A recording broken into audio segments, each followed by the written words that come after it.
पंतप्रधान मोदी यांनी पेट्रोल आणि डिझेलचा वापर कमी करावा असे आवाहन केले आहे.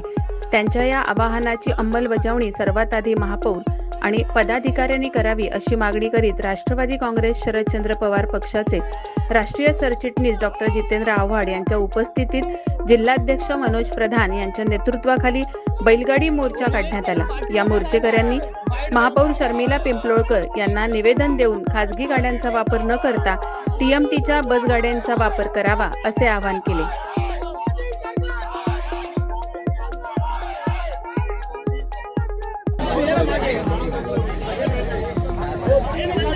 मोबाइल वाला है, मोबाइल थोड़ा पीछे फ्रेम में मत आओ, पीछे शूट करो, पीछे क्या होता है शूट करो, फ्रेम में मत आओ. अभिजीत कुठे आहे? अभिजीत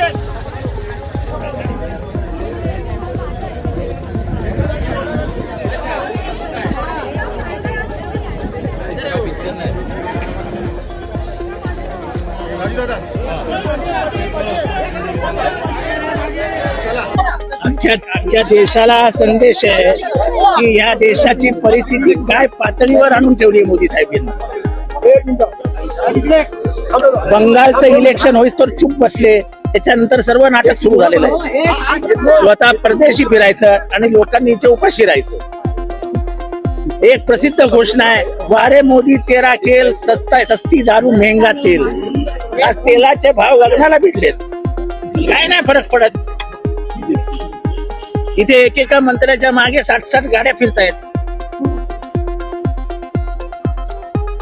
सगळा तमाशा करून टाकला देशाचा. गरिबांनी मरा. मोदींच्या ताफ्यामध्ये, भाजपच्या ताफ्यामध्ये अनेक गाड्या फिरतात, मात्र पाहिलं बघा, याचा प्रश्न आहे. प्रश्न हा आहे, या देशाची परिस्थिती गेले वर्ष 2 वर्ष अशीच आहे आणि ही अजून ह्याच्यापेक्षा खाली जाणार आहे. परिस्थिती सुधारणार नाहीये. महाराष्ट्र देशामध्ये कधी नव्हे एवढी महागाई होणार आहे. चायना युद्धाच्या वेळेस लाल बहादूर शास्त्री यांच्या काळामध्ये जशी महागाई झाली होती आणि त्यावेळेच्या देशाच्या नागरिकांना जशी अमेरिकेला डुकरांना खायला घातलेली ज्वारी खायला लागत होती, तशी ज्वारी आणि बाजरी आपल्याला खायला मिळणार आहे. ते दिवस परत येणार आहेत.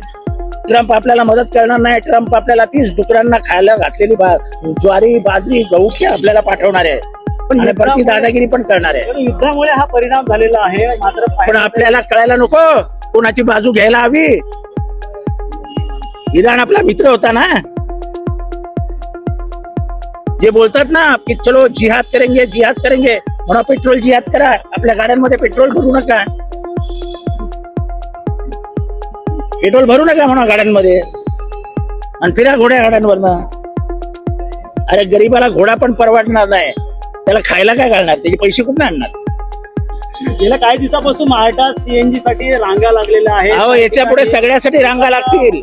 याच्या पुढे रेशनच्या दुकानांसमोर सुद्धा रांगा लागतील. इतकी वाईट परिस्थिती या देशाची होणार आहे. स्वतः पवार साहेबांनी ट्विट करत पत्र दिले, राज ठाकरेंनी देखील. अहो, पण ही कुठली हुकुमशाही. रात्री यायचं नोटबंदी, रात्री यायचं सोने घेऊ नका, रात्री यायचं इंधन वापरू नका. अहो, तुम्हाला रात्रीच काय आठवतं? 7 नंतर काय होतं माहित नाही. रात्री 7:30-8ला आता ते इंधन वापरू नका. आता ते बिचारे आमच्या चंद्रकांत पाटील ते किती प्रेमाने केसाला तेल लावतात, तर त्यांनी काय करायचं सांगा बरं. आमचं ठीक आहे, आम्ही केसाला तेलच वापरतो. काटकसर आहे त्यांचं आव्हान. अरे कसलं काटकसर? एवढे वर्ष नाही झाली या देशामध्ये काटकसर. अचानक कशी काटकसर करतात? आता महापौरांनी परिवहन मध्ये फिरावं, गाडी पासपासून इथेच ठेवावी. आयुक्तांनी चालत यावं. कामं होणार नाही ना गाडीशिवाय, त्यांची कामं होऊ शकत नाही. हे मोदींनी सांगितलंय. मोदींचा आदेश मोठा का हे मोठे? मोदींनी सांगितलंय काटकसर करा. मग उपमहापौर, महापौर यांनी सगळ्यांनी चालत यावं.